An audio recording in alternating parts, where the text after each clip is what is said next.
My name is Jessica Bennett.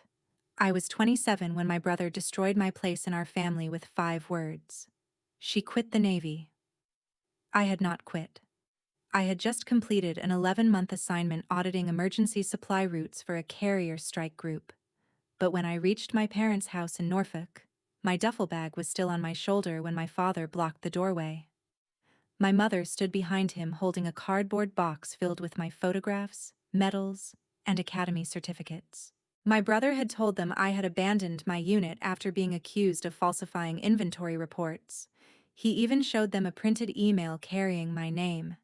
I said it was forged, but my father never examined it. "We raised you better than to lie," he shouted before setting the box outside and closing the door in my face while my brother watched through the window. What kind of family throws away 27 years of trust because one favored child arrives with a piece of paper? I left Norfolk that night, cleared my name through official channels, completed my service, and built a second career investigating fraud inside America's defense supply chain. 11 years passed without an apology. Then, on an ordinary Monday morning, a restricted investigation file landed on my desk. My brother's name was printed across the cover. I expected inflated invoices or undeclared commissions. Instead, I reached page 62 and found the same forged email that had cost me my family, attached to transactions worth millions. Before I tell you what else was written on that page, and what happened when my brother realized I had found it, tell me, what time is it where you are? And where are you watching from? I want to know how far this story travels.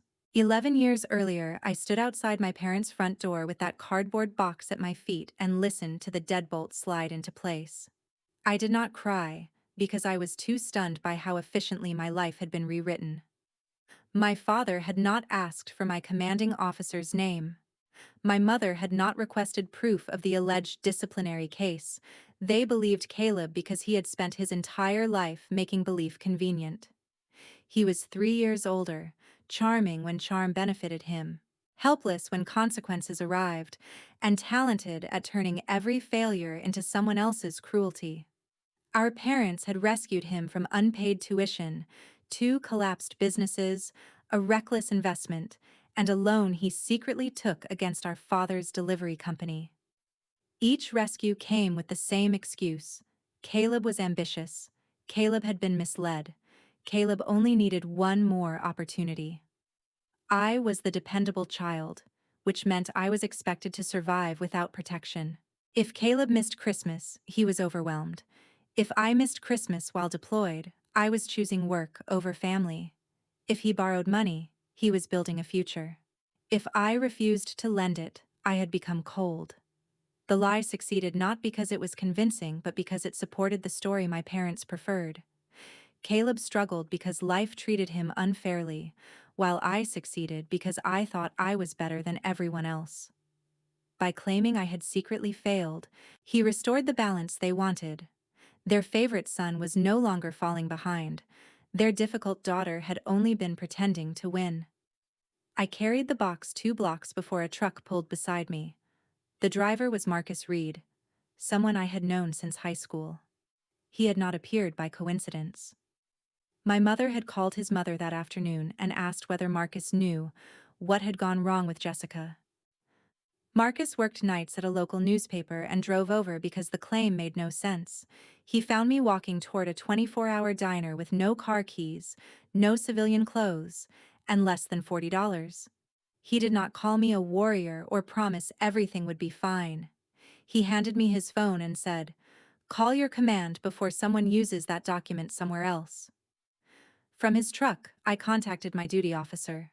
Within 20 minutes, we confirmed there was no resignation request, inventory accusation, or disciplinary case.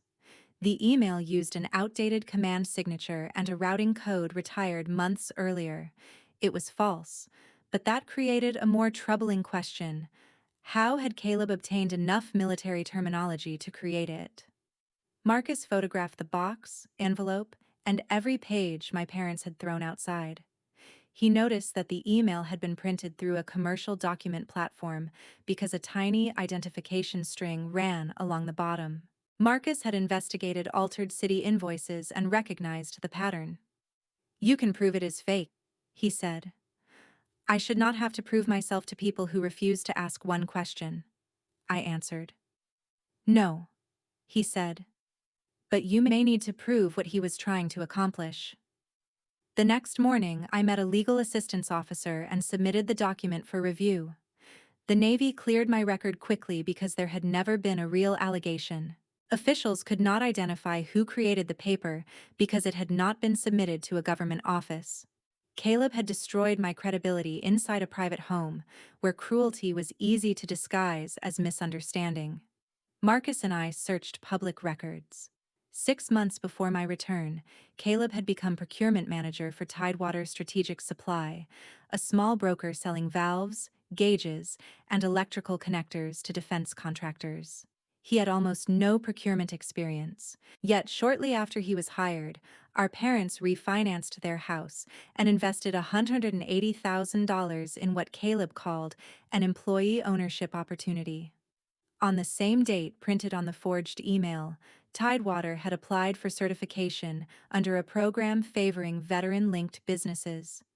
Caleb had never served, but an archived company website described its leadership as a military family with direct operational logistics experience. My experience, my service, my reputation. The lie suddenly had a purpose. Caleb may have needed our parents to believe I was disgraced so they would never question whether he was using my history to make his company appear connected to the Navy. I returned to their house with confirmation from my command and the archived website. My father opened the door halfway and refused to take the documents. "Your brother may have misunderstood what he saw," he said, "but you created this situation by keeping us at a distance." Caleb's accusation had shifted from certainty to misunderstanding, and my father's charge had shifted from quitting the Navy to being emotionally unavailable. The facts could move, because the verdict had already been chosen. "Did you invest in his company?" I asked. My father's expression answered first. "That is family business." "I am family." "Not when you come here threatening your brother." I left the papers on the porch. That evening, Caleb called from an unlisted number. "You always have to investigate everything," he said. "You forged an official-looking email." I repeated something I heard. "You printed it. Prove that." Then he said something I remembered for 11 years. "You were never supposed to come home that week." My assignment had ended 12 days early after a schedule change. Caleb had expected more time. More time for what? I could not yet prove. I returned to duty, removed my parents as emergency contacts, froze accounts connected to my identity, reported the forgery, and stopped telling Caleb what I knew. Revenge did not begin with shouting. It began with documentation and the understanding that people who exploit your trust should never know how close you are to exposing them. The Navy inquiry ended without identifying the creator of the forged email. It had been made through an account registered to an overseas privacy provider, and because it was never officially submitted, the case remained administrative rather than criminal. At first, that result enraged me. I believed truth should automatically produce justice. Instead, I learned that truth is evidence, justice is process, and the distance between them can be wide enough for a skilled liar to build a career. I completed 3 more years of active service and transferred from operational logistics into procurement compliance. I learned how contractors divided purchases to avoid review limits, copied signatures onto routine forms, replaced certified components with cheaper products, and hid ownership through relatives. The most dangerous fraud rarely looked dramatic. It looked like a number in the wrong column, a duplicated certificate, or a company registered to someone who had no idea it existed. Marcus and I stayed in contact through occasional calls, forwarded articles, and arguments about whether exposure mattered without consequences. He became an investigative reporter covering shipbuilding contracts. I became someone who checked every attachment before trusting the message above it. My parents sent birthday cards for 2 years, but none contained an apology. My mother wrote that time healed misunderstandings. My father wrote that family required forgiveness. Neither admitted Caleb had lied. When I did not respond, the cards stopped. Caleb's career accelerated. Tidewater Strategic Supply merged with Meridian Marine Systems, a corporation manufacturing control assemblies used in submarines, research vessels, and maintenance facilities. Caleb rose from procurement manager to vice president of vendor finance. Business magazines called him a self-made leader from a military family. In one interview, he referred to growing up beside someone who served without naming me. He had found a safer way to use my history, vague enough to avoid direct fraud, specific enough to borrow authority from my uniform. Our parents appeared beside him at charity galas. They sold their house and moved into a waterfront condominium mostly funded through a trust linked to Caleb. They had become financially dependent on the son they refused to question. I could have publicly accused him, but I still lacked proof of a larger offense. The email showed malice, not a prosecutable scheme, so I built a life in which his approval and their regret no longer mattered. After leaving active duty, I earned a graduate degree in forensic accounting and joined the Defense Contract Integrity Office, an investigative division reviewing fraud in naval procurement. My Navy experience gave me operational knowledge. My family experience gave me patience. By 38, I led a team handling cases that crossed corporate, financial, and military jurisdictions. We reconstructed systems, followed purchase orders through shell companies, compared shipping weights with manifests, and identified executives approving payments to businesses owned by relatives. The Meridian file arrived on a Monday in October under the name Project Breakwater. 3 pressure regulation modules supplied during submarine maintenance had passed paperwork inspection, but failed stress testing. No one had been injured, but the potential consequences were severe. The components were certified as products from an approved Ohio manufacturer, yet evidence suggested they had been produced by an unlicensed factory abroad and relabeled through domestic vendors. Caleb was listed as the executive who had approved vendor consolidation. I immediately disclosed the conflict to Dana Whitmore, our chief counsel. Dana was not a former officer who automatically believed me. She was an exacting attorney who trusted documented behavior. She removed me from warrant decisions, interviews, and charging recommendations, but retained me as a technical consultant because I understood the historical supplier network. "You will not investigate your brother," she said. "You will analyze records under independent supervision. Every search will be logged and every conclusion reviewed." "That is what I want." "Is it?" she asked. She wanted to know whether I wanted a defensible investigation or permission to punish Caleb. "I want whatever survives his claim that I targeted him." Dana nodded. "Then we build a case he cannot reduce to a family feud." Over 4 months, Meridian paid more than $14 million to 3 suspicious suppliers. One belonged to a retired dentist, another to a fitness instructor, and the third claimed to conduct quality inspections from a mailbox inside a shipping store. All 3 had been formed through the same incorporation service. Their invoices contained identical formatting errors. Different Meridian employees approved the payments, but authorization tokens repeatedly originated from Caleb's executive network. That was suspicious but not decisive. He could claim subordinates prepared the transactions and he approved them in good faith. A warrant for Meridian's vendor database produced nearly 90,000 pages. Because of my conflict, I was assigned historical records predating the current failures. One evening, I opened a due diligence binder from 11 years earlier, supporting Meridian's acquisition of Tidewater. Page 1 described supplier relationships. Page 14 listed employee credentials.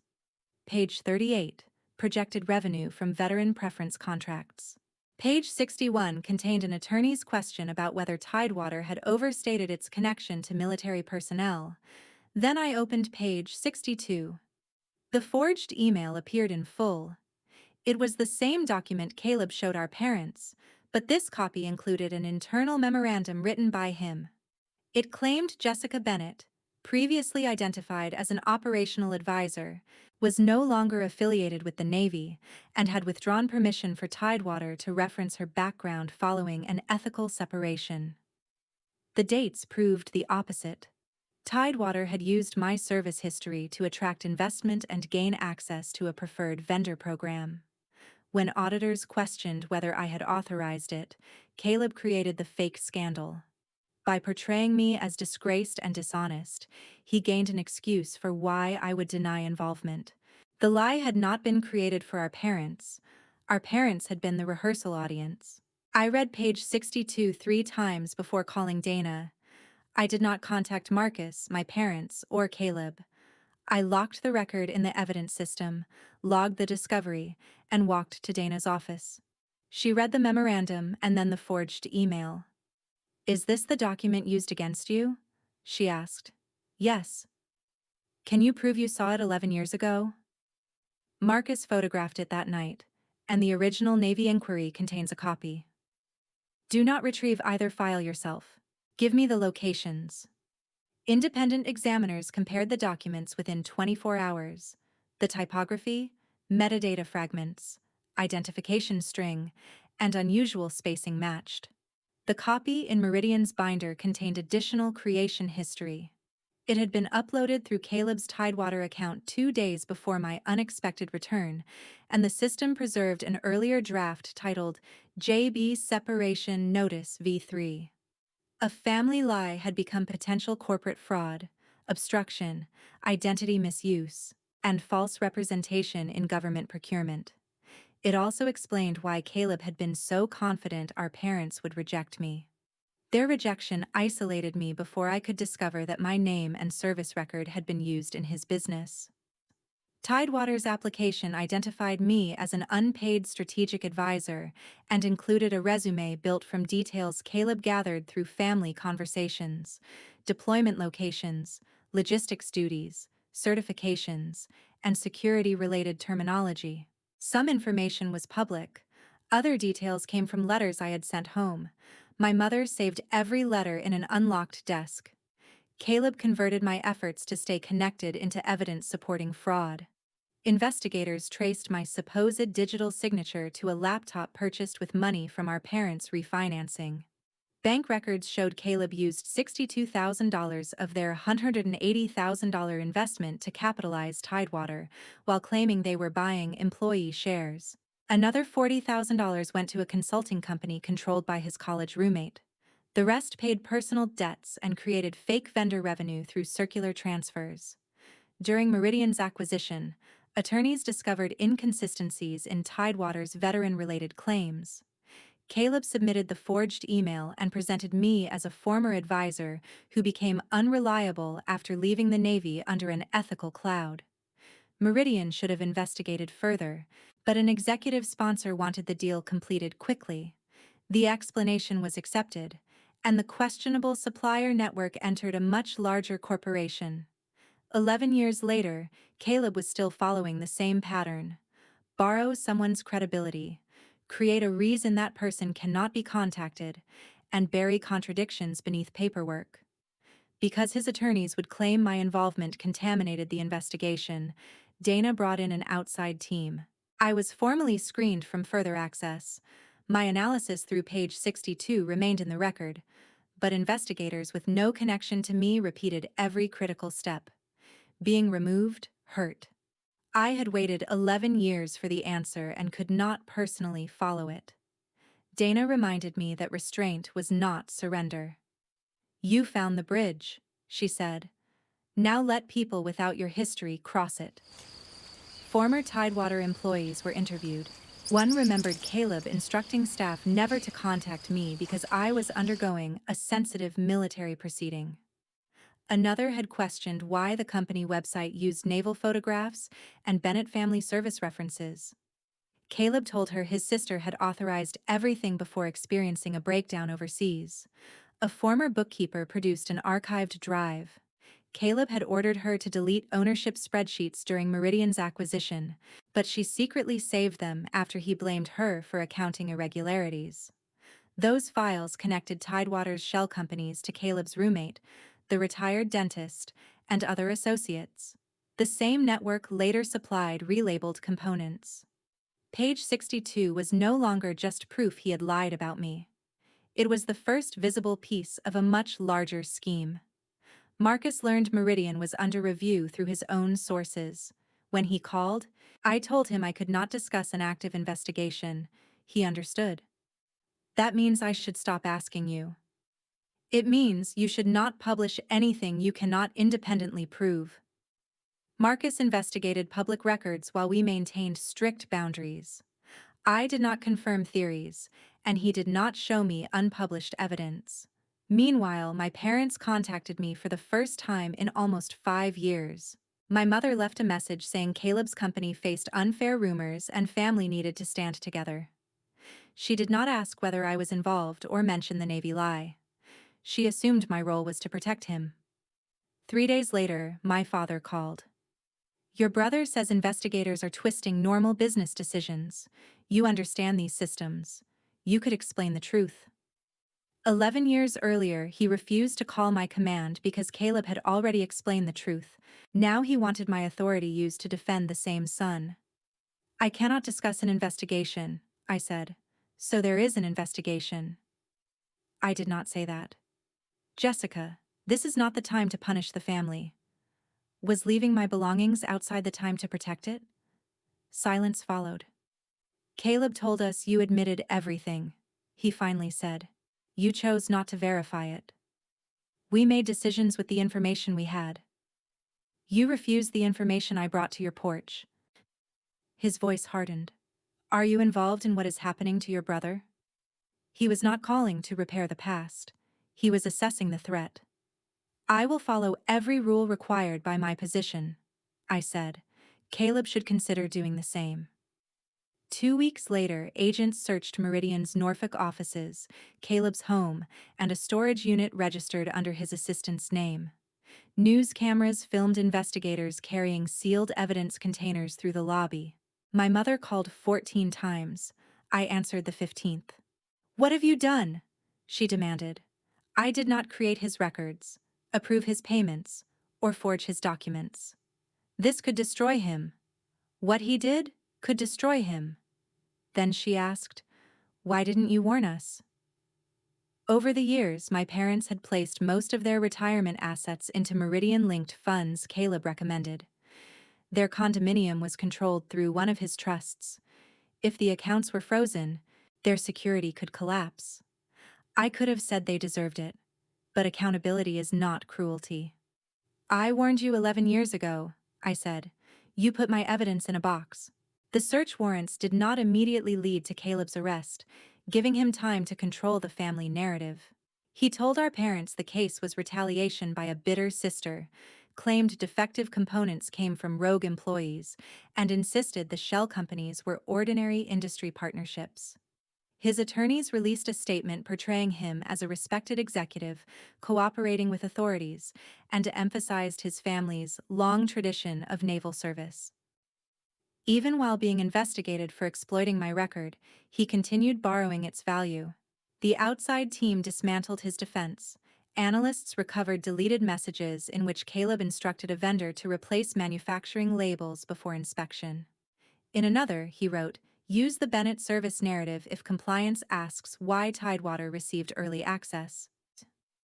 A third described defective pressure units as cosmetic exceptions and told employees to divide shipments so no batch triggered enhanced testing. The strongest evidence came from his former assistant Lauren Pike, who initially denied wrongdoing. Investigators showed her a $1.8 million authorization carrying her electronic signature. Lauren said she had never approved it. Caleb had used her credentials to shift responsibility. He had treated a loyal employee exactly as he treated me. Lauren began cooperating and revealed that Caleb kept a physical archive because he distrusted corporate servers.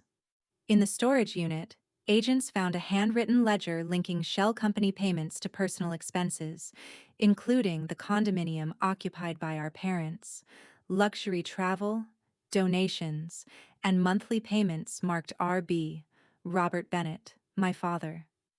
My father admitted receiving consulting fees for nearly a decade. He claimed they paid for transportation advice, but he had written no reports and attended no meetings. His only documented contribution was signing an affidavit during Tidewater's acquisition, stating that I had voluntarily left the Navy and withdrawn from family contact because of personal misconduct. He signed it 2 weeks after closing the door in my face. For 11 years, I believed my parents were passive victims of Caleb's manipulation. My father had done more than believe a lie. He had converted it into a notarized statement and accepted money from the business it protected. Emails showed my mother had sent Caleb copies of my letters, certificates, and resume. She said she thought he was preparing a veteran appreciation tribute. When inconsistencies appeared, she chose not to ask questions because Caleb claimed his attorneys had approved everything. Both parents received subpoenas. My mother then came to Washington carrying the same cardboard box she had placed outside 11 years earlier. Inside were my medals, photographs, certificates, and the evidence I had left on their porch. Confirmation from my command, the explanation of the outdated routing code, and the archived Tidewater website. My father had put everything into the box without reading it. I told myself we did not know, she said at my kitchen table. But the proof was here. The proof was in front of you before you threw me out. She admitted Caleb had mentioned using my service, but claimed she never understood how. You did not want to understand, I said. She covered her face. Questioning him would have meant admitting we had invested everything in a lie. That was why they believed him. His story protected more than their favorite child. It protected their savings, pride, and belief that they had made wise decisions. Believing me would have forced them to confront their own participation. She asked whether I could help my father avoid charges. He is 71, she whispered. He was 60 when he signed the affidavit. Then she gave me a letter Caleb had sent after the searches. It instructed our parents to describe the consulting payments as legitimate, deny knowing my record had been used, and warned that the trust owning their condominium could remove them if they cooperated. Caleb was threatening to make them homeless unless they lied. My mother finally reached the boundary she should have drawn years earlier. Her attorney gave the letter to investigators, strengthening an obstruction allegation. A judge restricted Caleb's contact with witnesses and ordered him to surrender his passport. Marcus published an investigation exposing Meridian's shell vendors, failed components, donations, and executive payments without mentioning our family history. Public pressure intensified. The Navy suspended Meridian from new awards, partner companies terminated agreements, and its board placed Caleb on unpaid leave. Then Caleb called me. You destroyed thousands of jobs, he said. You approved defective parts. No one was hurt. Because they were discovered in time. His voice softened. We can settle the family issue privately. I will admit I exaggerated. Mom and Dad can apologize. We will call it confusion. Confusion did not create page 62. He went silent. Until then, Caleb had not known which historical document connected him to the case. What page? He asked. Discuss that with your attorneys. You accessed sealed records because of a personal grudge. Every finding has been independently reproduced. You think procedures make you innocent? Procedures make your favorite defense useless. His breathing changed. You were supposed to stay away. You told me that 11 years ago. Dad signed the affidavit. I know. That frightened him more than anger. Caleb had spent years distributing guilt so no one could expose him without exposing themselves. Now the people he compromised were becoming witnesses. You think they will choose you? He asked. This is not a competition anymore. It has always been a competition. For you. I ended the call and reported it. Caleb had violated restrictions by discussing evidence with a witness. His bail conditions were reviewed, and prosecutors used the contact to show continued manipulation. The revenge he feared was not that I would humiliate him at dinner. It was that I would record his exact words and place them into a system he could not control. Caleb was indicted 8 months after Project Breakwater began. The charges included conspiracy, wire fraud, false statements, trafficking in counterfeit components, obstruction, and identity-related offenses. The indictment described more than $23 million in suspicious payments and safety risks across several naval maintenance projects. My father was charged separately with false statements and misleading tax filings connected to his consulting income. Because he cooperated, prosecutors offered a plea agreement avoiding prison if he surrendered the payments, completed community service, and testified truthfully. My mother was not charged because investigators could not prove she understood the full fraud when she gave Caleb my records. Caleb's lawyers tried to make me the center of his defense, claiming a vindictive sister transformed routine business disputes into criminal allegations. They demanded my employment files, messages with Marcus, and the original Navy inquiry. Dana had anticipated the attack. Every minute of my involvement had been documented, and independent teams repeated all critical searches and analysis. The judge rejected the claim of misconduct. Caleb then blamed our father, asserting Robert created the veteran service narrative and pressured Tidewater to use my background. It was predictable. Caleb survived by moving responsibility toward whoever was least prepared to defend himself. My father asked to meet me in his attorney's office. He looked smaller than I remembered. "I signed what Caleb gave me," he said. "You read it." He told me the wording was necessary to protect the investment. "It said I left the Navy because of misconduct. I thought you would straighten it out eventually." The selfishness of that answer stunned me. He knowingly harmed me because he assumed I was strong enough to repair the damage. "You expected me to fix what you caused." "I expected Caleb to correct the record after the acquisition." "Did you ask him?" My father looked down. "The money mattered more than what happened to me," I said. "We could have lost the house." "You lost it anyway." After the warrants, the trust controlling their condominium was frozen. My parents moved into a rented apartment, and their retirement savings were reduced by legal fees, surrendered income, and failed investments. Watching them lose security did not heal me. It only proved that denial charges interest. My father gave investigators every letter, payment record, and conversation he had kept. "I want to put this right," he said. "You cannot repair 11 years by becoming honest only when dishonesty becomes dangerous." "I know." It was the first answer he gave without defending himself. He admitted Caleb had explained the purpose of the forged email. If I denied authorizing Tidewater's use of my credentials, the company would portray me as a disgruntled former advisor whose credibility collapsed after misconduct. My father had signed the affidavit because Caleb promised the Meridian deal would multiply their investment. My mother began counseling and volunteering with a financial fraud support group. She wrote letters addressing individual actions, giving Caleb my records, refusing to call my command, packing the box, and remaining silent when my father signed the affidavit. She did not ask for forgiveness. That mattered. Weeks before Caleb's trial, Lauren produced an audio file from an old phone. During Tidewater's acquisition, an attorney asked whether I might challenge the company's military claims. Caleb answered, "Her parents won't support her. By the time she understands what we filed, she'll look like she is attacking her own family out of spite." The recording destroyed his defense. It proved he expected my objection, compromised my credibility deliberately, and relied on our parents to isolate me. Caleb accepted a plea agreement.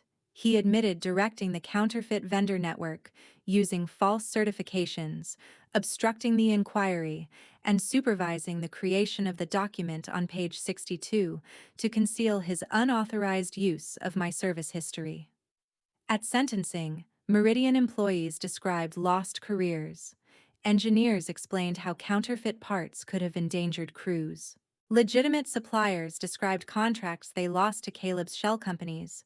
I submitted a written statement explaining that identity can be stolen without taking a social security number. Caleb stole the credibility attached to my service and manufactured disgrace to prevent me from reclaiming it. He did the same to employees by using their signatures, vendors by copying certifications, and our parents by converting financial dependence into obedience. The judge sentenced him to 11 years and 8 months in federal prison, ordered more than $16 million in restitution, and prohibited him from participating in government contracting after release. His home, investment accounts, and interests in several trusts were seized. As officers prepared to remove him, Caleb looked at me. "You got what you wanted." "No," I said. "You finally got what you documented."